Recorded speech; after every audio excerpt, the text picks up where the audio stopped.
Ćao, ja sam Miloš. Ja sam majstor sa dugogodišnjim iskustvom i nekako pre svakog zadatka volim da se vratim u puku kafeteriju na jednu kaficu.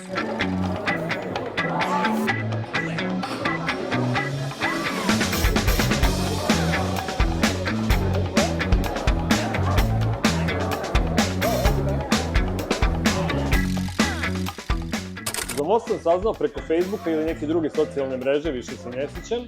Za Most radimo od samog početka, što mu dođe sad nekih 4 meseca. Nudim usluge house majstora, što mu dođe bušenje rupa, kačenje slika, razne sitne popravke po kući. Jednom rečju fantastično. Posle 20 godina provedenih u korporaciji, uglavnom u kancelarijskim uslovima, uspeo sam da svoj hobi koji je majstorisanje po kući pretvorim u nešto što je zanimljivo. Moj današnji zadatak je da izbušimo rupe i okačimo nekih 10-ak slika. I ja mislim da upravo stižem na adresu, ali ovdje ćemo napravimo pauzu u snimanju, pošto klijentici ne žele da se snima. Zadatak je upravo završen. Evo, bilo mi je potrebno nekih 45 minuta. Sve je ispalo kako treba i ja sam dobio još jednu peticu.